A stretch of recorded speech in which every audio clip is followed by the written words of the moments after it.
सत श्री अकाल जी, तुसीं वेख रहे हो पंजाब मिल USA TV। मैं हाँ संजीव यश खन्ना, मेरे नाल ने जतिंदर खैरा। तुहाडा सारिਆਂ ਦਾ स्वागत करते हैं करंट न्यूज़ एंड व्यूज़ ਦੇ ਵਿੱਚ। वाकई संजीव जी की हाल चाल ने? मेरे हाल चाल ठीक ने। ਮੈਨੂੰ लगਦਾ कि पंजाब वासियों के हाल भी दुरुस्त होने वाले ने। वाकई हाल तो चाल दोनों दुरुस्त होने शुरू हो गई ने, क्योंकि नौकरियां ही नौकरियां, रिश्ते ही रिश्ते, रिश्ते ही रिश्ते। ये पहला दसी मतलब नौकरियां का मतलब रिश्ते रिश्ते। वाकई कहते होंगे ना कि सरकारी नौकरी जिहदे कोल रिश्ते बथेरे आ ते जिहदे कोल साडे कोल रोजगार नहीं उन्होंने फिर रिश्ते भी उदां दे ही होंदे हैं। तो चलो तुहाडी गल वैसे दुरुस्त आ कि दोवें चीज़ां हो जाणियां, झट मंगणी ते पट विआह वाली गल भी हो जानी आ। पर यह आ कि मान साहब ने कहा सी कि मेरा हरापन चलूगा। अज उन्होंने सरकार नूं 50 दिन भी हो गए हैं, है ना। आपां गल करदे कि महीना हो लैण दो, 2 महीने हो लैण दो, 2 महीने चले 10 दिन पे आ और काम करके दिखाता। वाकई मैं इस करके कहना क्योंकि ये काम उदों होंदे जदों 6 महीने रहिंदे आ, चाहे बादलों की सरकार होवे, चाहे अकाली पार्टी का आप कहिए कि जोर होवे इत्थे, या फिर कांग्रेस आ गई होवे, सारिਆਂ ਦੀ स्ट्रैटेजी तो सेम रही संजीव जी कि एंड के दिनों के विच ना 6 महीने जो सरकार विच रहिंदे होण उदों नौकरियां दे। बिल्कुल सही गल है। कैप्टन साहब ने भी पिछले 6 महीने वास्ते जो बजट रखा होया सी वो चन्नी साहब के काम आ गया, वाह वाह खट गए ने। और देखो कि जबरदस्त PR क्रिएट किया अपने वास्ते। सो ये मेरे लगता कि मान साहब ना रिवर्स गेयर दे विच ने, जो बाद च हुंदा एक पहला करते पे ने, या रिवर्स गेयर कह लो या फिर कह लो कि नीयत सच्ची है। क्लाइमैक्स पहला शुरू हो रहा इन्हां दा। ये कह लो कि पंजाब नूं वाकई सवारना चाहुंदे आ। सानूं पता 20454 पोस्ट ने, पहला कैबिनेट ने उन्होंने हाँ पक्की देती, हुण नोटिफिकेशन भी जारी हो गया वक्रे वक्रे विभागां तहत। जो दसदा हुण जे सिੱਖਿਆ विभाग च 10,000 है, न्याय च 10,000 है, तो वो विभागां दे उत्ते जाके तुसीं फार्म भर सकते हो। पंजाब सिलैक्शन बोर्ड के थ्रू भी तुसीं जिहड़ा है ना नौकरियां नूं लै सकते हो। और ये भी कह दिता कि जिहड़ियां C ग्रेड दीयां पोस्टां ने उन्हां दे लई इंटरव्यू माफ कर दी गई है। सो एक नीयत की भी गल होंदी है, नीयत चंगी है। वो काम जिहड़ियां अक्सर सरकारां जिहड़ियां ने वो जांदी जांदी करदियां हुंदियां भी बस अगले जिहड़े परिवारां नूं नौकरियां लगियां होणगियां वो सानूं जरूर वोटां पाउणगियां। सारिਆਂ ਨੂੰ पता पंजाब दियां नूं यही हाल हुंदा रहा, चाहे वो किसी की भी सरकार होवे, वो पहले ही गल कर दी है। पर मान साहब का यह हरा पेन चलिया, जिहड़ा कहंदे सी कि हरा पेन चलूगा ते मैं रोजगार दे लई चलावांगा, लोकां नूं रोजगार बहुत वधिया ते हुण रोजगार लई चलिया। देखो 26,000 मान के चलो 26,500 थोड़ी पोस्ट नहीं हैगी संजीव जी। जे 26,000 परिवारां नूं नौकरी मिलदी आ ते 26,000 दे नाल तुसीं हिसाब ला लो कि किन्ने जी जुड़दे ने। बिल्कुल सही गल। पॉपुलेशन 3 करोड़ की। देखो ये दो चीज़ां होंदियां ने, ये तो बहुत वधिया गल है, तुहानूं इंप्लॉयमेंट मिलनी चाहिए आ। एक ना जिद्दां आपां रिश्ते रिश्ते शुरू च कहा सी, उहदे च पता की हो जाता कई बार हसबैंड वाइफ दोवें नौकरी च ने, डबल तनख्वाह, और एक थां दे उत्ते एक भी नौकरी नहीं आ। ये चीज़ां बहुत होंदियां ने। ये नहीं कि कुड़ियां नूं नौकरी नहीं मिलनी चाहिए, उन्होंने बराबर मिलनी चाहिए ने, जो योग्यता है सब नूं मिलनी चाहिए आ। मैं एक इक्वेशन दे रहा कि कई थां दे उत्ते। पर संजीव जी मैनू ये चीज़ नहीं समझ आती। देखो तुहाडू ना रोजगार तुहाडे काबलियत ते मिलिਆ। ਜਦੋਂ ਆਪਾਂ सरकारी नौकरी की गल करते हैं ना तो बड़े सारे इम्तिहानां दे विचों लंघ के असीं निकलते हैं, फिर असीं चाहुंदे हैं कि साडा जीवन साथी भी उदां दा ही होवे। ਉਹਦੇ ਵਿੱਚ ਕੋਈ ਹਰਜ ਨਹੀਂ, ਹਰਜ ਕੋਈ ਨਹੀਂ। ਕੋਈ ਕੁੜੀ ਮੁੰਡੇ ਇਕੱਠੇ ਕੰਮ ਕਰਦੇ ਨੇ ਤੇ ਫਿਰ ਉੱਥੇ ਹੀ ਉਹ ਵਿਆਹ ਕਰਾ ਲੈਂਦੇ ਨੇ। ਮੈਨੂੰ ਲੱਗਦਾ ਕਿ ਇਹ ਤੁਹਾਡਾ ਆਪਣਾ ਨਿੱਜੀ ਹਿੱਤ ਆ। ਮੈਂ ਉਹ ਇਹ ਨਿੱਜੀ ਹਿੱਤ ਚੰਗੇ ਤਰੀਕੇ ਨਾਲ ਸੋਚ ਲਈਏ ਤੇ ਮਾੜਾ ਗੱਲ ਥੋੜੀ ਆ। ਹੁਣ ਇੱਥੇ ਪੋਲੀਟੀਸ਼ੀਅਨ ਤਾਂ ਚਾਰਾ ਤੱਕ ਵੇਚ ਜਾਂਦੇ ਨੇ, ਉਹ ਵੀ ਤਾਂ ਨਿੱਜੀ ਹਿੱਤ ਆ। ਗੱਲ ਇਹ ਨਹੀਂ ਹੈ, ਇੱਦਾਂ ਹੋਣਾ ਚਾਹੀਦਾ। ਬਹੁਤ ਵਧੀਆ ਗੱਲ ਹੈ ਹਰ ਇੱਕ ਕੋਲ ਇੰਪਲੋਇਮੈਂਟ ਹੋਵੇ। ਮੈਂ ਇਹ ਨਹੀਂ ਕਹਿ ਰਿਹਾ, ਮੈਂ ਉਹਦੇ ਖਿਲਾਫ ਨਹੀਂ ਆ। ਮੈਂ ਇਹ ਕਹਿ ਰਿਹਾ ਹਾਂ कि जिहदे कोल नई नौकरी मिली है, हुण मान लो कोई बंदा सरकारी नौकरी के काबिल नहीं है, हुण रोटी की भुख तो उन्होंने भी लगनी है ना, उहदे परिवार नूं भी रोटी चाहिए आ, उहदे वास्ते भी कोई इंतजाम होना चाहिए है, उहदे वल भी तवज्जो देनी चाहिए, क्योंकि सब नूं नौकरी नहीं दी जा सकती। सब काबिल भी नहीं होंदे कि उन्होंने उस लैवल के उत्ते नौकरी दी जा सके। ठीक है, हसबैंड वाइफ दोवें कमाउंदे ने, बहुत वधिया गल है, बहुत वधिया घर चलू, बहुत वधिया गुजारा हो। इस महंगाई के दौर दे विच तां जरूरी भी आ। पर जिस टब्बर कोल कोई काम नहीं हैगा, उत्थे भी सब नूं रोज़गार मिले, उत्थे भी मियाँ बीवी मिल के कमाउण, सारे जी मिल के कमाउण, सारे जी मिल के काम करन। हाँ, जो बजुर्ग लोग काम नहीं कर सकते वो वक्री गल है, जो बच्चे ने वो तो स्कूलों च जाणगे, पर सारे हत्थां कोल काम होना चाहिए ताकि सब दा गुजारा वधिया होवे। जिन्हां कोल नौकरी नहीं उन्होंने कोई होर कारोबार दिता जाए, क्योंकि भुख उन्होंने भी लगती है, रोटी उन्होंने भी चाहिए है। फिर की होंदा है कि जदों तुहाडे कोल काम नहीं हैगा कोई सीधा, फिर तुसीं पुट्ठे कामां चाहुंदे हो, क्राइम वधदा है, क्योंकि उन्होंने भी फिर क्राइम करन नाल पैसे मिलदे ने। एक उदाहरण नाल समझाउणा, कहंदे हौली हौली नच पटियाला नेड़े गया। सो जिस हिसाब नाल ਚੱਲਣ ਡੇ ਨੇ, जिस हिसाब नाल वादे कीते ने, ਇਹ ਹੌਲੀ ਹੌਲੀ ਚੱਲਦੇ ਚੱਲਦੇ ਸ਼ਾਇਦ ਉਹਨਾਂ ਲੋਕਾਂ ਨੂੰ ਵੀ ਰੋਜ਼ਗਾਰ ਮਿਲ ਜਾਵੇ ਜਿਹੜੇ ਆਪਾਂ ਕਹਿੰਦੇ ਆ ਸਕਿੱਲ ਇੰਡੀਆ ਸਕਿੱਲ ਇੰਡੀਆ ਵਾਲਾ ਤਾਂ ਅਸੀਂ ਦੇਖ ਲਿਆ ਵੀ ਉਹਨੇ ਕੀ ਸੱਪ ਕੱਢਿਆ। ਹੁਣ ਮਾਨ ਸਾਹਿਬ ਸ਼ਾਇਦ ਚੰਗਾ ਸੱਪ ਕੱਢ ਲੈਣ ਵਾਕਈ ਤੇ ਉਹ ਚੰਗਾ ਮਿਲ ਜਾਵੇ। ਮੈਂ ਗੱਲ ਕਰਦਾ ਜਦੋਂ ਮੋਦੀ ਸਾਹਿਬ ਕਹਿੰਦੇ ਸਕਿੱਲ ਇੰਡੀਆ ਅਸੀਂ ਕ੍ਰੀਏਟ ਕਰ ਦਿੱਤਾ, ਮੇਕ ਇਨ ਇੰਡੀਆ ਕ੍ਰੀਏਟ ਕਰ ਦਿੱਤਾ, ਪਰ ਤੁਸੀਂ ਅੱਜ ਵੀ ਦੇਖ ਲਓ ਜਿਹੜਾ ਗਰਾਊਂਡ ਲੈਵਲ ਉੱਤੇ ਕੋਈ ਧੰਦਾ ਕਰਨਾ ਸ਼ੁਰੂ ਕਰਦਾ ਨਾ ਉਹਦੇ ਕਚੂਮਰ ਨਿਕਲ ਜਾਂਦਾ। ਸੋ ਮੈਨੂੰ ਲੱਗਦਾ skill India, make in India ਸਾਰਾ ਜਿਹੜਾ ਕੁਛ ਹੈ ਨਾ ਇਹ ਸਾਰਾ ਥੋੜ੍ਹੇ ਜਿਹੇ ਕਾਰਪੋਰੇਟਾਂ ਦੇ ਲਈ ਰਹਿ ਗਿਆ। ਪਰ ਹੁਣ ਜਦੋਂ ਪੰਜਾਬ ਦੀ ਅਸੀਂ ਗੱਲ ਕਰਦੇ ਹਾਂ ਤੇ ਪੰਜਾਬ ਦਾ ਰੁਜ਼ਗਾਰ ਦਾ ਇੱਕ ਵੱਡਾ ਸਿਸਟਮ ਹੈ, ਵਾਕਈ ਇਹ ਮੁੱਦਾ ਵੀ ਬਹੁਤ ਵੱਡਾ ਹੈ। ਹੁਣ ਅਸੀਂ ਗੱਲ ਸਿਰਫ ਇਹ ਕਰ ਰਹੇ ਹਾਂ ਕਿ ਇੱਕ ਚੰਗਾ ਪੜਾਅ ਦੂਸਰੇ ਮਹੀਨੇ ਦੇ ਪਹਿਲਾਂ ਹੀ ਸਾਨੂੰ ਮਿਲ ਗਿਆ। ਬਿਲਕੁਲ ਸਹੀ ਗੱਲ ਆ। ਇੱਦਾਂ ਹੀ ਹੌਲੀ ਹੌਲੀ ਸ਼ਾਇਦ ਕੀ ਪਤਾ ਇੰਡਸਟਰੀ ਵੀ ਆ ਜਾਵੇ। ਸਭ ਨੂੰ ਮਿਲ ਕੇ ਜ਼ੋਰ ਲਾਉਣਾ ਪੈਣਾ ਹੈ ਖੈਰਾ ਸਾਹਿਬ, ਸਿਰਫ ਸਰਕਾਰ ਦੇ ਲੈਵਲ ਤੇ ਨਹੀਂ।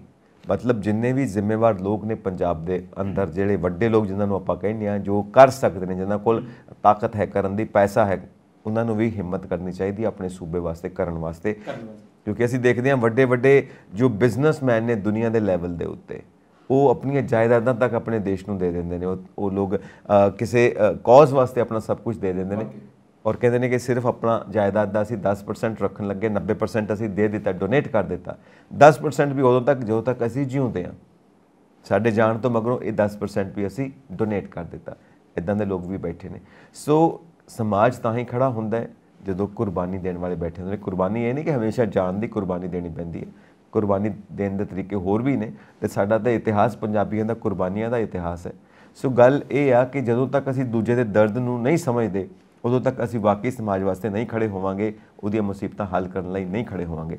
ਤਾਂ ਸਰਕਾਰ ਦੇ ਨਾਲ ਸਾਨੂੰ ਸਭ ਮਿਲ ਕੇ, ਤੁਸੀਂ ਵੀ ਜਿੰਨੀ ਤਾਕਤ ਰੱਖਦੇ ਹੋ, ਮੈਂ ਵੀ ਜਿੰਨੀ ਤਾਕਤ ਰੱਖਦਾ, ਅਸੀਂ ਸਾਰੇ ਮਿਲ ਕੇ ਜਿੰਨੀ ਤਾਕਤ ਰੱਖਦੇ ਹਾਂ ਆਪਣਾ 1% ਹੀ ਸਹੀ ਦੇਣਾ ਸ਼ੁਰੂ ਕਰੀਏ ਤਾਂ ਜਾ ਕੇ ਸੂਬਾ ਬਣਦਾ ਹੈ। ਖਾਲੀ ਗੱਲਾਂ ਕਰਨ ਨਾਲ ਕਿ ਸਰਕਾਰ ਕਰੇਗੀ, ਹਰ ਕੰਮ ਸਰਕਾਰ ਨਹੀਂ ਕਰ ਸਕਦੀ। ਲੋਕਤੰਤਰ ਦਾ ਮਤਲਬ ਇਹੀ ਹੈ, ਸਰਕਾਰ ਦੇ ਨਾਲ ਲੋਕ ਖੜੇ ਹੋਣ, ਸਰਕਾਰ ਦੇ ਨਾਲ ਲੋਕਤੰਤਰ ਦੇ ਵਿੱਚ ਜਦੋਂ ਤੱਕ ਲੋਕਾਂ ਦੀ ਮਦਦ ਨਹੀਂ ਉਦੋਂ ਤੱਕ ਸਰਕਾਰ ਇਕੱਲੀ ਕੁਝ ਨਹੀਂ ਕਰ ਸਕਦੀ। ਵਾਕਈ ਸੁਰਜੀਤ ਜੀ ਤੁਹਾਡੀ ਗੱਲ ਬੜੀ ਦਰੁਸਤ ਹੈ ਔਰ ਇਹ ਗੱਲ ਤੋਂ ਮੈਨੂੰ ਯਾਦ ਆਇਆ ਕਿ ਅਸੀਂ ਰੌਲਾ ਪਾ ਥੱਕ ਗਏ। ਤੀਸਰੀ ਵਾਰ ਹੈ ਸਾਡੀ ਜਿਹੜੀ ਕੈਪੀਟਲ ਹੈ, ਨੈਸ਼ਨਲ ਕੈਪੀਟਲ NCR, ਯਾਨੀ ਕਿ ਦਿੱਲੀ ਦੀ ਗੱਲ ਕਰੀਏ, ਦੁਨੀਆ ਦੇ ਵਿੱਚ ਸਭ ਤੋਂ ਜ਼ਿਆਦਾ ਪੋਲਿਊਟਡ ਰਾਜਧਾਨੀਆਂ ਦੇ ਵਿੱਚ। ਬਿਲਕੁਲ ਜੀ, ਹੈ ਨਾ। ਤੇ ਹੁਣ ਨਾੜ ਸਾੜਨ ਨੂੰ ਅਸੀਂ ਲੈ ਕੇ ਵਾਰ-ਵਾਰ ਸਰਕਾਰਾਂ ਵੀ ਕਹਿੰਦੀਆਂ ਨੇ ਵੀ ਨਾੜ ਨਾ ਸਾੜਿਆ ਜਾਵੇ, ਵੀ ਇਹ ਕੰਮ ਬਹੁਤ ਗਲਤ ਹੈ। ਪਰ ਲਗਾਤਾਰ ਮੈਂ ਵੇਖਿਆ ਮੇਰੇ ਪਿੰਡਾਂ ਵੱਲ ਤਾਂ ਇੱਦਾਂ ਕਿ ਨਾੜ ਰਾਤ ਨੂੰ ਸਾੜਨਾ ਸ਼ੁਰੂ ਕਰ ਦਿੰਦੇ, ਕਿ ਦੁਪਹਿਰ ਦਗੀ ਨੂੰ ਸਾੜਨਾ ਸ਼ੁਰੂ ਕਰ ਦਿੰਦੇ ਆ, ਜਿਹਦੇ ਨਾਲ ਨੁਕਸਾਨ ਵੀ ਹੋ ਰਿਹਾ। ਹੁਣ ਸਰਕਾਰ ਕਹਿ ਹੀ ਸਕਦੀ ਆ, ਸਮਝਣਾ ਕਰਨਾ ਤੇ ਅਸੀਂ ਆ। ਹੁਣ ਜੇ ਅਸੀਂ ਫੋਰਸ ਦੀ ਗੱਲ ਕਰੀਏ ਤੇ ਸਾਡੇ ਕੋਲੇ ਫੋਰਸ ਵੀ ਬਹੁਤ ਘੱਟ ਆ। ਹਰ ਪਿੰਡ ਦੇ ਵਿੱਚ ਅਸੀਂ ਫੋਰਸ ਨਹੀਂ ਲਾ ਸਕਦੇ ਵੀ ਨਹੀਂ ਨਾੜ ਨਹੀਂ ਤੁਸੀਂ ਸਾੜਨਾ। ਇਹ ਤਾਂ ਪਿੰਡਾਂ ਵਾਲਿਆਂ ਦੇ ਆਪ ਦੇ ਹਮਲੇ ਹੋਣੇ ਚਾਹੀਦੇ, ਕਿਉਂਕਿ ਹੁਣ ਤਾਂ ਲੋੜ ਵੀ ਨਹੀਂ ਪੈਂਦੀ। ਕਿਉਂਕਿ ਜੇ ਅਸੀਂ ਗੱਲ ਕਰੀਏ ਰੂਟਾਵੇਟਰ ਦੇ ਨਾਲ ਅੱਜ ਕੱਲ੍ਹ ਇੱਦਾਂ ਦੇ ਆ ਗਏ ਸਮਾਨ ਆ ਗਏ, ਉਹ ਵਾਹ ਦਿੰਦੇ ਅਸੀਂ। ਪਹਿਲਾਂ ਰੀਪਰ ਦੀ ਗੱਲ ਕਰੀਏ ਤਾਂ ਰੀਪਰ ਦੇ ਨਾਲ ਤੂੜੀ ਬਣਾ ਦਿੰਦੇ ਆ। ਕਿੰਨਾ ਕੁ ਔਖਾ ਕਿਤੇ ਤੁਸੀਂ ਉਹਨੂੰ 2-3 ਵਾਰ ਵਾਹੀ ਕਰ ਲਓ, ਤੇਲ ਵੱਧ ਲੱਗ ਜੂ।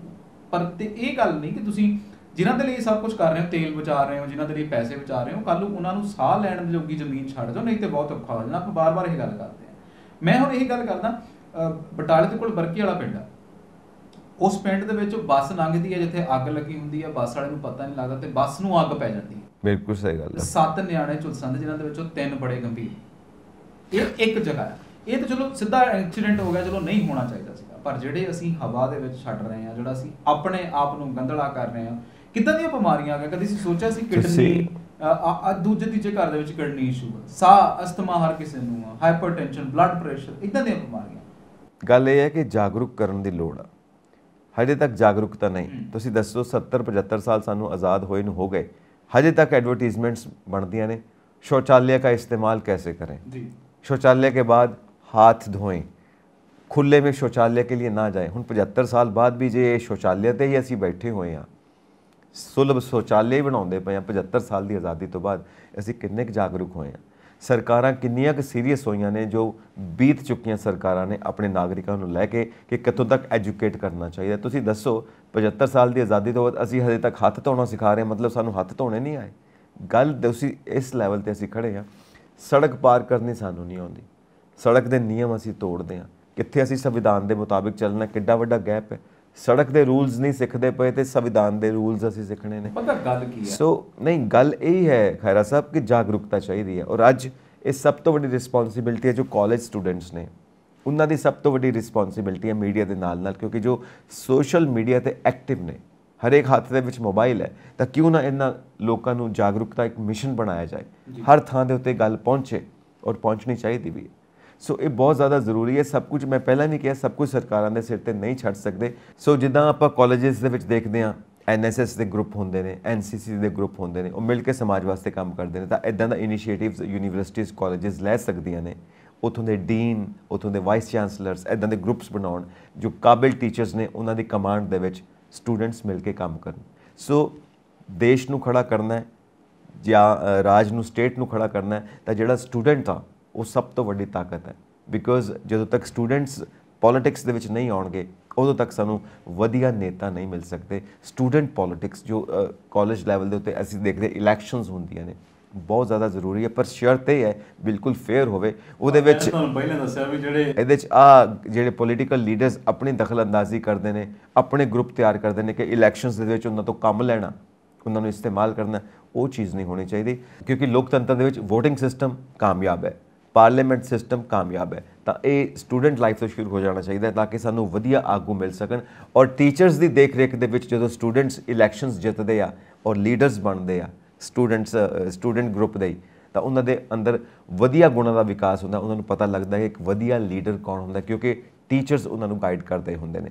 ਤਾਂ ਸਟੂਡੈਂਟ ਪੋਲੀਟਿਕਸ ਦਾ ਇੱਕ ਆਪਣਾ ਇੱਕ ਸਥਾਨ ਹੈ। ਤਾਂ ਮੈਂ ਇਹ ਕਹਿ ਰਿਹਾ ਸੀਗਾ ਕਿ ਜਦੋਂ ਸਟੂਡੈਂਟ ਲਾਈਫ ਤੋਂ ਤੁਸੀਂ ਸ਼ੁਰੂ ਹੋ ਜਾਂਦੇ ਹੋ, ਆਪਣੇ ਦੇਸ਼ ਨੂੰ ਕਿਵੇਂ ਸੰਵਾਰਨਾ, ਆਪਣੀ ਸਟੇਟ ਨੂੰ ਕਿਵੇਂ ਸੰਵਾਰਨਾ, ਤੇ ਬਹੁਤ ਵਧੀਆ ਅਪਰੋਚ ਹੁੰਦੀ ਆ। ਹੁਣ ਤੁਸੀਂ ਐਗਰੀਕਲਚਰ ਦੀ ਗੱਲ ਕੀਤੀ ਆ, ਹੁਣ ਸਿੱਧੂ ਸਾਹਿਬ ਦੀ ਗੱਲ ਜੇ ਨਾ ਕਰੀਏ ਤਾਂ ਸਾਡੀ ਡਿਸਕਸ਼ਨ ਕੰਪਲੀਟ ਨਹੀਂ ਹੁੰਦੀ। ਸਿੱਧੂ ਸਾਹਿਬ ਨੇ ਫਿਰ ਮਾਨ ਸਾਹਿਬ ਦੇ ਉੱਤੇ ਤੰਜ਼ ਕੱਸਿਆ, ਫਿਰ ਇੱਕ ਅਟੈਕ ਮਾਰਿਆ ਗੱਲਾਂ ਦਾ। ਕੀ ਗੱਲਾਂ ਦਾ ਅਟੈਕ ਮਾਰਿਆ ਕਿ ਤੁਸੀਂ ਖੇਤੀਬਾੜੀ ਦੇ ਮਸਲਿਆਂ ਬਾਰੇ ਕੁਝ ਨਹੀਂ ਕਰ ਸਕਦੇ, ਕੁਝ ਕਰਦੇ ਨਹੀਂ ਪਏ ਜੋ ਤੁਹਾਨੂੰ ਕਿਸਾਨਾਂ ਵਾਸਤੇ ਕਰਨਾ ਚਾਹੀਦਾ। ਤੁਸੀਂ ਦੇਖਦੇ ਪਏ ਹੋ ਪੰਜਾਬ ਦੀ ਕਿਸਾਨੀ ਕਿੱਧਰ ਜਾ ਰਹੀ ਆ, ਤੁਸੀਂ ਉਹਦੇ ਵਾਸਤੇ ਕੋਈ ਸਟੈਪ ਨਹੀਂ ਲੈ ਰਹੇ, ਕੋਈ ਅਲੱਗ ਤੋਂ ਬਜਟ ਨਹੀਂ ਬਣਦਾ ਪਿਆ ਐਗਰੀਕਲਚਰ ਦਾ। ਮੈਂ ਬਿਲਕੁਲ ਬਹਿਸ ਕਰਨ ਵਾਸਤੇ ਤਿਆਰ ਹਾਂ ਇਸ ਮੁੱਦੇ ਦੇ ਉੱਤੇ। ਅੱਛਾ, ਮਾਨ ਸਾਹਿਬ ਨੂੰ ਵੀ ਦੇਖ ਲੈਣਾ ਚਾਹੀਦਾ ਹੈ ਕਿ ਹੁਣ ਹਾਲਾਂ ਦੇ ਵਿੱਚ ਭਗਵੰਤ ਮਾਨ ਸਾਹਿਬ ਹੋਣਾ ਨੇ ਜਿਹੜਾ ਆ ਤਿੰਨ ਫਸਲਾਂ ਦੇ ਉੱਤੇ MSP ਦੀ ਗੱਲ ਹੋਈ ਆ, MSP ਦੀ ਗੱਲ ਕਰ ਦਿੱਤੀ। ਸੂਰਜਮੁਖੀ ਤੇ ਮੱਕੀ ਦੇ ਜਿਹੜਾ ਉਹ ਕਹਿੰਦੇ ਵੀ ਅਸੀਂ MSP ਦੇਵਾਂਗੇ, ਨਾਲ ਹੋਰ ਵੀ ਜਿਹੜੀਆਂ ਅਸੀਂ ਫਸਲਾਂ ਨੇ ਉਹਨਾਂ ਦੀ ਗੱਲ ਵੀ ਉਹਨਾਂ ਨੇ ਕੀਤੀ ਹੈ ਕਿ ਅਸੀਂ MSP ਦੇਵਾਂਗੇ। ਦਾਲਾਂ ਦੇ ਉੱਤੇ MSP ਦੀ ਵੀ ਗੱਲ ਉਹਨਾਂ ਨੇ ਕੀਤੀ ਹੈ। ਸੋ ਤੁਸੀਂ ਹਿਸਾਬ ਲਾ ਲਓ ਕਿ ਇਹੀ ਕੁਝ ਕਰ ਸਕਦੇ ਆ, ਔਰ ਇਹਨਾਂ ਨੇ ਕਿੰਨਾ ਕੁ ਕਰ ਦਿੱਤਾ। ਨਵਜੋਤ ਸਿੰਘ ਸਿੱਧੂ ਹੁਣੇ ਆਪਣੀ ਪੀੜ੍ਹੀ ਥੱਲੇ ਸੋਟਾਂ ਮਾਰਦਾ। ਮੈਨੂੰ ਲੱਗਦਾ ਹੁਣ ਤੇ ਸੰਜੀਵ ਜੀ ਸਾਨੂੰ ਡਿਸਕਸ ਵੀ ਨਹੀਂ ਕਰਨਾ ਚਾਹੀਦਾ, ਕਿਉਂਕਿ ਆਏ ਦਿਨ ਕੁਝ ਨਾ ਕੁਝ ਹੁੰਦਾ ਰਹਿੰਦਾ। ਅੱਜ ਦੀ ਗੱਲ ਸੁਣ ਲਓ, ਅੱਜ ਉਹਨਾਂ ਨੇ ਆਪਣੇ ਟਵਿੱਟਰ ਦੇ ਉੱਤੇ ਕਿਹਾ, ਕਿਉਂਕਿ ਹੁਣ ਆਪਾਂ ਗੱਲ ਕੀਤੀ ਸੀਗੀ ਪਰਸੋਂ ਕਿ ਉਹਨਾਂ ਦੇ ਖਿਲਾਫ ਜਿਹੜੀਆਂ ਕਾਰਵਾਈਆਂ ਜਿਹੜੀਆਂ ਨੇ ਉਹ ਹਾਈ ਕਮਾਂਡ ਜਿਹੜਾ ਕਾਂਗਰਸ ਦਾ ਉਹ ਸ਼ੁਰੂ ਕਰਦਾ, ਡਿਸਪਲਿਨਰੀ ਕਮੇਟੀ ਜਿਹੜੀ ਆ ਉਹਨਾਂ ਨੂੰ ਜਲਦ ਜਵਾਬ ਤਲਬ ਕਰੇਗੀ। ਅੱਜ ਤੁਸੀਂ ਉਹਨਾਂ ਦਾ ट्विटर जा के देख लो, ट्विटर के ऊपर उन्होंने लिखा कि जब लोग मेरे बारे में बात करते हैं मैं जवाब नहीं देता, मैं समय को जवाब देना चाहता हूँ। ਹੁਣ ਲੋਕ ਅੰਦਰੋਂ ਖਾਤੇ ਇਹ ਕਹਿੰਦੇ ਆ ਕਿ ਪੀਕੇ ਦੇ ਨਾਲ ਇਹਨਾਂ ਦੀਆਂ ਪ੍ਰਸ਼ਾਂਤ ਕਿਸ਼ੋਰ ਸਾਹਿਬ ਦੇ ਨਾਲ ਇਹਨਾਂ ਦੀਆਂ ਬਹੁਤ ਨਜ਼ਦੀਕੀਆਂ ਨੇ, ਕਿਉਂਕਿ ਪ੍ਰਸ਼ਾਂਤ ਕਿਸ਼ੋਰ ਸਾਹਿਬ ਆਪਣੀ ਪਾਰਟੀ ਜਿਹੜੀ ਆ ਲਾਂਚ ਕਰਨ ਲੱਗੇ ਨੇ, ਔਰ ਕਿਤੇ ਨਾ ਕਿਤੇ ਇਹ ਪੰਜਾਬ ਦੇ ਵਿੱਚ ਉਹਦੀ ਇੱਕ ਕੜੀ, ਉਹਦਾ ਇੱਕ ਯੂਨਿਟ ਜਿਹੜੀ ਆ ਬਣਾ ਕੇ ਕਰ ਸਕਦੇ। ਕਿਉਂਕਿ ਸੁਖਨਾਥ ਕਹਿੰਦੇ ਜੀ ਇਹਨਾਂ ਦੇ ਕੋਲ 4 ਗੁੱਸੇ ਹੋਏ ਆਗੂ ਵੀ ਪਏ ਨੇ। ਜਾਖੜ ਸਾਹਿਬ ਦੇ ਵਿੱਚ ਨਹੀਂ, ਜਾਖੜ ਸਾਹਿਬ ਹੁਣੇ ਤੇ ਨਹੀਂ ਆਉਂਦੇ ਮੈਨੂੰ ਲੱਗਦਾ, ਕਿਉਂਕਿ ਜਾਖੜ ਸਾਹਿਬ ਹੁਣਾਂ ਦੀਆਂ ਤਾਂ ਆਪਣੀਆਂ ਹੀ ਤੰਗਦਲੀਆਂ। ਅੱਛਾ, ਜਾਖੜ ਸਾਹਿਬ ਤੋਂ ਮੈਨੂੰ ਇੱਕ ਗੱਲ ਚੇਤੇ ਆ ਗਈ ਸੰਜੀਵ ਜੀ, ਕਿਤੇ ਨਾ ਕਿਤੇ ਤੁਸੀਂ ਜਾਖੜ ਸਾਹਿਬ ਦੇ ਕੈਲੀਬਰ ਦਾ ਤੇ ਨਵਜੋਤ ਸਿੰਘ ਸਿੱਧੂ ਦੇ ਕੈਲੀਬਰ ਦੀ ਗੱਲ ਕਰੋ, ਹੁਣ ਤਾਂ ਸਾਨੂੰ ਇਹ ਲੱਗਦਾ ਕਿ ਇਹ ਅੰਡੇ ਤੇ ਆ ਕੇ ਸਾਰੇ ਇੱਕੋ ਜਿਹੇ ਤਰੀਕੇ ਦੇ ਦਲੇ ਮੜੇ ਹੁੰਦੇ, ਹਰ ਕਿਸੇ ਨੂੰ ਕੁਰਸੀ ਪਸੰਦ ਹੁੰਦੀ ਹੈ, ਕੋਈ ਵੱਡਾ ਨਹੀਂ ਹੈਗਾ। ਪਰ ਤੁਸੀਂ ਦੇਖੋ, ਜਦੋਂ ਜਾਖੜ ਸਾਹਿਬ ਨੂੰ ਲਾਇਆ ਗਿਆ ਸੀ ਤੇ ਨਵਜੋਤ ਸਿੰਘ ਸਿੱਧੂ ਨੂੰ ਲਾਇਆ ਗਿਆ ਸੀ, ਤੇ ਜਾਖੜ ਸਾਹਿਬ ਉੱਥੇ ਮੌਜੂਦ ਸੀ, ਸਟੇਜ ਤੋਂ ਬਕਾਇਦਾ ਸਪੀਚ ਦਿੰਦੇ ਨਜ਼ਰ ਆਉਂਦੇ ਆ, ਉਹਨਾਂ ਦੇ ਨਾਲ ਖੜੇ ਰਹੇ, ਚਾਹੇ ਜਿੱਦਾਂ ਦੀ ਮਰਜ਼ੀ ਉਹਨਾਂ ਨੇ ਸਪੀਚ ਟੂ ਸਪੀਚ ਦਿੱਤੀ। ਉਹਨਾਂ ਨੇ ਕਿਹਾ ਵੀ ਮੈਨੂੰ ਤਾਂ ਸਮਝ ਨਹੀਂ ਆਉਂਦਾ ਮੇਰੇ ਨਾਲ ਕੀ ਹੋ ਗਿਆ, ਬਹੁਤ ਕੁਝ ਸੁਣਾਇਆ ਉਹਨਾਂ ਨੇ ਸਟੇਜ ਤੋਂ, ਆਪਣਾ ਭਾਂਬੜ ਕੱਢ ਕੇ। ਹੁਣ ਤੁਸੀਂ ਨਵਜੋਤ ਸਿੰਘ ਸਿੱਧੂ ਦੇਖੋ, ਰਾਜਾ ਬੜਿੰਗ ਟਾਈਮ ਮੁੜ ਗਿਆ ਨਾ ਪਾਰਕਿੰਗ ਦੇ ਵਿੱਚ, ਉੱਥੋਂ ਹੱਥ ਕਹਿੰਦੇ ਮਿਲਾਇਆ, ਖਰੇ ਨਹੀਂ ਮਿਲਾਇਆ, ਪਾਰਕਿੰਗ 'ਚ ਆਏ ਕਾਂਗਰਸ ਭਵਨ ਦੀ, ਉੱਥੋਂ ਹੀ ਮੁੜ ਗਏ। ਇਹ ਜੇਰਾ ਚਾਹੀਦਾ ਹੁੰਦਾ ਕੁਰਸੀਆਂ ਤੋਂ, ਜਦੋਂ ਤੁਹਾਨੂੰ ਕੁਰਸੀ ਤੋਂ ਲਾ ਦਿੱਤਾ ਜਾਂਦਾ, ਤੁਹਾਡੀ ਕਿੰਨੀ ਕੁ ਪ੍ਰਧਾਨਗੀ। ਉਹ ਕਹਿੰਦੇ ਸੀ ਨਾ ਕਿ ਉਹਨੂੰ ਕੈਪਟਨ ਸਾਹਿਬ ਨੂੰ ਤਾਂ ਮੇਰਾ ਸਾਥ ਦੇਣਾ ਚਾਹੀਦਾ ਸੀ। ਹੁਣ ਉੱਥੇ ਕੈਪਟਨ ਸਾਹਿਬ ਵੀ ਦੇਖ ਲਓ, ਕੈਪਟਨ ਸਾਹਿਬ ਨੂੰ ਜਦੋਂ ਲਾ ਦਿੱਤਾ ਤਾਂ ਕੈਪਟਨ ਸਾਹਿਬ ਹੁਣੀ ਉਧਰ ਨਹੀਂ ਮੌਜੂਦ ਰਹੇ। ਦੇਖੋ, ਗੱਲ ਇਹ ਆ ਕਿ ਹਰ ਇੱਕ ਦਾ ਨਾ ਆਪਣੀ ਚਾਲ ਚੱਲਣ ਦਾ ਤਰੀਕਾ ਵੱਖਰਾ ਹੁੰਦਾ, ਪੋਲੀਟਿਕਸ ਹੈ, ਕੋਈ ਵੀ ਬੰਦਾ ਆਪਣੇ ਫਾਇਦੇ ਤੋਂ ਬਿਨਾ ਕੋਈ ਵੀ ਮੂਵ ਨਹੀਂ ਪਰ ਲੈਂਦਾ। ਮੈਂ ਇਹ ਗੱਲ ਕਹਿਣ ਡਿਆ ਵੀ ਤੁਸੀਂ ਪਬਲਿਕਲੀ ਗੱਲ ਕਰਦੇ ਨਾ, ਜਦੋਂ ਕਿਸੇ ਦੇ ਉੱਤੇ ਆਉਂਦੀ ਫਿਰ ਨਵਜੋਤ ਸਿੰਘ ਸਿੱਧੂ ਕਹਿੰਦੇ ਵੀ ਉਹਨੂੰ ਤਾਂ ਮੇਰੇ ਲਾਗੇ ਹੋਣਾ ਚਾਹੀਦਾ ਸੀ, ਮੇਰਾ ਭਰਾ ਬਣਨਾ ਚਾਹੀਦਾ ਸੀ, ਮੇਰਾ ਵੱਡਾ ਪਿਓ ਬਣਨਾ ਚਾਹੀਦਾ ਸੀ, ਉਹ ਬਣਿਆ ਨਹੀਂ। ਰਾਜਾ ਵੜਿੰਗ ਟਾਈਮ ਤੁਹਾਨੂੰ ਯਾਦ ਨਹੀਂ ਆਇਆ ਵੀ ਤੁਸੀਂ ਸਟੇਜ ਸ਼ੇਅਰ ਕਰਨੀ ਸੀਗੀ, ਤੁਹਾਡਾ ਵੱਡਾ ਛੋਟਾ ਭਰਾ ਸੀਗਾ। ਫਿਰ ਕੀ ਹੋਇਆ, ਕੱਲ ਜਦੋਂ ਸਿੱਧੂ ਮੂਸੇ ਦੇ ਨਾਲ ਤੁਸੀਂ ਰੀਲਾਂ ਪਾਉਣੇ ਸੀਗੇ, ਉਦੋਂ ਤਾਂ ਤੁਸੀਂ ਰਾਜਾ ਵੜਿੰਗ ਤੇ ਇਕੱਠੇ 에ਅਰਪੋਰਟ ਨੂੰ ਜਾਂਦੇ ਸੀਗੇ। ਹੁਣ ਅੱਜ ਛੇਤੀ ਛੇਤੀ ਟੁੱਟ ਗਈ ਤੜਕ ਕਰਕੇ।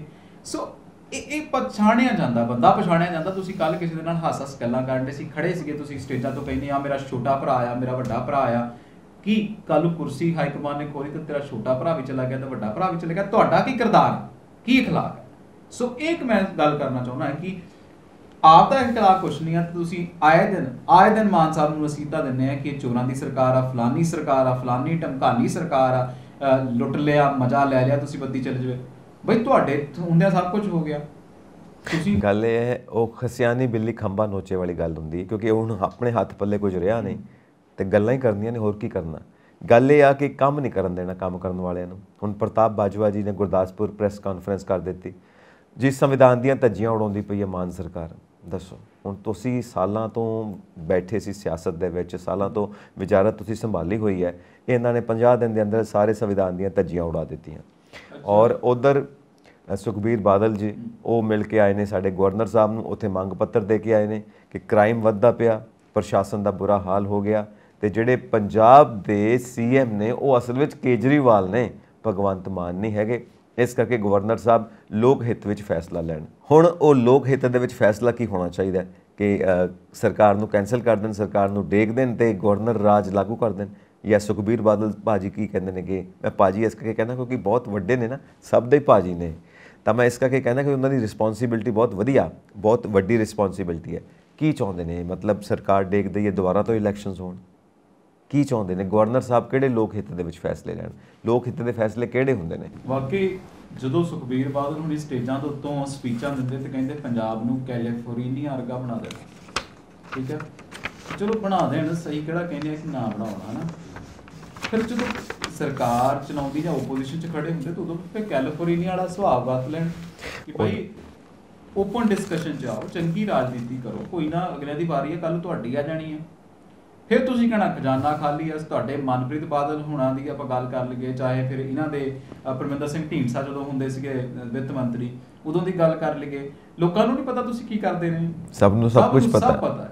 ਤੁਸੀਂ ਸੱਤਾ ਤੋਂ 2 ਵਾਰ ਦੂਰ ਰਹੇ ਹੋ, 2015 ਤੋਂ 2017 ਤੋਂ, ਤੁਹਾਨੂੰ ਨਹੀਂ ਪਤਾ ਕਿ ਤੁਸੀਂ ਕਿਉਂ ਦੂਰ ਰਹੇ ਹੋ। ਸੋ ਕਿਤੇ ਨਾ ਹੁਣ ਗੱਲਾਂ ਇਹ ਆ ਕਿ ਇਹ ਦੋ ਪਾਰਟੀਆਂ ਜਦੋਂ ਵੱਡੇ ਧਨਾੜ ਹਾਰ ਜਾਣ ਨਾ ਤਾਂ ਫਿਰ ਮਿਲ ਕੇ ਛੋਟਾ ਜਿਹੜਾ ਜਿੱਤਿਆ ਹੁੰਦਾ ਨਾ ਉਹਨੂੰ ਖੇਲਣ ਨਹੀਂ ਦਿੰਦੇ, ਬਿਲਕੁਲ ਸਹੀ, ਨਾ ਖੇਲਣ ਦੇਣਾ। ਬਿਲਕੁਲ। ਸੋ ਉਹ ਇਹ ਕਹਿੰਦੇ ਆ ਕਿ ਹੁਣ ਇੱਕ ਖਲਾਅ ਪੈਦਾ ਕੀਤਾ ਜਾ ਰਿਹਾ। ਤੁਸੀਂ ਦੇਖਿਆ ਹੋਣਾ 2014 ਤੇ 2000 ਦੇ ਵਿੱਚ ਜਿਹੜਾ 14 ਤੋਂ ਬਾਅਦ ਜਿਹੜਾ ਸੀਜ਼ਨ ਆਇਆ, ਇੱਕ ਖਲਾਅ ਪੈਦਾ ਕੀਤਾ ਗਿਆ ਸੀ ਕਿ ਹਿੰਦੂਵਤਾ ਨੂੰ ਖਤਰਾ। ਹੁਣ ਸੇਮ ਖਲਾਅ ਇਹ ਦੋਹੇ ਧਨਾੜ ਪਾਰਟੀਆਂ ਪਾਉਂਦੀਆਂ ਪੰਜਾਬ ਨੂੰ ਖਤਰਾ ਹੈ, ਪੰਜਾਬ ਦੀ ਇਕਜੁੱਟਤਾ ਨੂੰ ਖਤਰਾ ਹੈ। ਇਹ ਸਰਕਾਰ ਦਿੱਲੀ ਤੋਂ ਚੱਲਦੀ, ਅਸੀਂ ਦਿੱਲੀ ਨਹੀਂ ਚੱਲਣ ਦੇਵਾਂਗੇ। ਵਿੱਚ ਰੌਲਾ ਇਹ ਵੀ ਪੈ ਜਾਂਦਾ ਕਿ ਖਾਲਿਸਤਾਨੀਆਂ ਦੇ ਨਾਲ ਲਿੰਕ ਜੁੜਦੇ ਜੀ।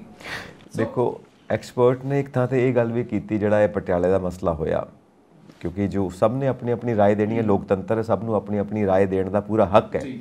ਇੱਕ ਥਾਂ ਤੇ ਇਹ ਵੀ ਥਿਊਰੀ ਸਾਹਮਣੇ ਆਈ ਕਿ ਯਾਰ ਮਾਹੌਲ ਨੂੰ ਤਾਂ ਕੁਝ ਵੀ ਨਹੀਂ ਹੋਇਆ, ਕੁਝ ਬੀਜੇਪੀ ਦੇ ਲੋਕ ਸੀ, ਕੁਝ ਸ਼੍ਰੋਮਣੀ ਅਕਾਲੀ ਦਲ ਦੇ ਲੋਕ ਸੀ, ਉਹਨਾਂ ਦੀ ਆਪਸ ਵਿੱਚ ਝੜਪ ਹੋ ਗਈ। ਇਹ ਐਵੇਂ ਮਸਲਾ ਬਣਾਈ ਜਾਂਦੇ ਨੇ ਕਿ ਹਿੰਦੂਆਂ ਦਾ ਤੇ ਸਿੱਖਾਂ ਦਾ ਮਸਲਾ ਹੋ ਗਿਆ। ਇੱਦਾਂ ਦੀ ਤਾਂ ਕੋਈ ਗੱਲ ਨਹੀਂ, ਨਾ ਇਹ ਹਿੰਦੂਆਂ ਦਾ ਮਸਲਾ, ਨਾ ਇਹ ਸਿੱਖਾਂ ਦਾ ਮਸਲਾ, ਇਹ ਤੇ ਸ਼੍ਰੋਮਣੀ ਅਕਾਲੀ ਦਲ ਦਾ ਤੇ ਬੀਜੇਪੀ ਦਾ ਆਪਸੀ ਮਸਲਾ ਹੈ। ਇਹਨਾਂ ਨੂੰ ਉੱਥੇ ਹੀ ਰਹਿਣ ਦਿਓ। ਇਹ ਤਾਂ ਦੋ ਪੋਲੀਟੀਕਲ ਪਾਰਟੀਆਂ ਦੇ ਜਿਹੜੇ ਨੁਮਾਇੰਦੇ ਨੇ, ਜਿਹੜੇ ਵਰਕਰਸ ਨੇ, ਉਹਨਾਂ ਦਾ ਆਪਸੀ ਮਸਲਾ ਹੈ। ਅੱਛਾ ਚਲੋ ਆਪਾਂ 50 ਦਿਨਾਂ ਦੀ ਗੱਲ ਕਰ ਲੈਂਦੇ ਆ ਤੇ ਇੱਕ ਬੰਨੇ 110 ਦਿਨ ਜਿਹੜੇ ਸੀਗੇ ਚੰਨੀ ਸਾਹਿਬ ਦੇ, ਉਹਦੀ ਗੱਲ ਕਰਦੇ ਆ। 36,000 ਮੁਲਾਜ਼ਮ ਕਹਿੰਦੇ ਪੱਕਾ ਕਰ ਦੇਣਾ, ਮੈਂ ਆ ਕਰਤਾ, ਉਹ ਕਰਤਾ, ਫਲਾਨ ਕਰਤਾ, ਸਾਡੇ ਹੀ ਪੈਸੇ, ਸਾਡੇ ਹੀ ਖਰਚ ਲਏ ਤੇ ਸਾਨੂੰ ਹੀ ਬਾਅਦ ਚੋਂ ਬਿੱਲੀਆਂ ਦਿਖਾ ਕੇ ਚਲੇ ਗਏ। ਹੁਣ ਤੁਸੀਂ ਦੂਸਰੇ ਬੰਨੇ ਦੂਸਰੇ ਮਹੀਨੇ ਦੀ ਗੱਲ ਕਰ ਲਓ, ਅਗਲੇ ਨੇ ਨੋਟੀਫਿਕੇਸ਼ਨ ਕੱਢ ਮਾਰਿਆ, ਭਰਤੀ ਵੀ ਹੋ ਜਾਊਗੀ, ਸਭ ਕੁਝ ਹੋ ਜਾਣਾ। ਚਲੋ 4 ਸਾਲ ਹਲੇ ਆਪਾਂ ਜੇ ਨੋਟ ਕਰੀਏ ਤੇ ਕਿੰਨੇ ਸਾਲ ਪਏ ਹਲੇ? ਹਜੇ ਤੇ 50 ਦਿਨ ਬੀਤੇ ਨੇ, ਹਲੇ 4 ਸਾਲ ਤੇ 10 ਮਹੀਨੇ ਪਏ। ਬਈ ਤੁਹਾਡੇ ਵਾਂਗੂ ਉਹਨਾਂ ਨੇ ਅਖੀਰ ਤੇ ਜਾ ਕੇ ਫੈਸਲੇ ਤੇ ਨਹੀਂ ਲਏ। ਫਿਰ ਦੂਸਰੇ ਬੰਨੇ ਤੁਸੀਂ ਕਿਹੜੀ ਰਿਹਾਇਸ਼ ਖਾਲੀ ਕਰਾਈ ਸੀ ਸਰਕਾਰੀ? ਤੁਸੀਂ ਕਿਹਦੇ ਕੋਲ ਗੱਡੀਆਂ ਵਾਪਸ ਕਿਹੜੀ ਸਿਕਿਉਰਿਟੀ ਵਾਪਸ ਹੋਈ ਸੀ? ਤੁਸੀਂ ਕਿਹੜਾ ਚੈੱਕ ਕੀਤਾ ਸੀ ਕਿ ਪ੍ਰਾਈਵੇਟ ਫੰਡ ਕਿਹਨੇ ਕਿੱਥੇ ਕਦੋਂ ਲਾਇਆ? ਗੱਲ ਤੇ ਇਹ ਹੈ ਨਾ ਕਿ ਉਹ ਕੰਮ ਕਰ ਰਹੇ ਤੇ ਇਹ ਕਰਨ ਨਹੀਂ ਦੇਣਾ ਚਾਹੁੰਦੇ, है ना। ਹੁਣ ਕਹਿੰਦੇ ਨੇ ਕਿ जब खुलेंगे कागज तो नाम तो सबके आएंगे, जो मिटा रखे हैं नक्श उनके भी दिख जाएंगे।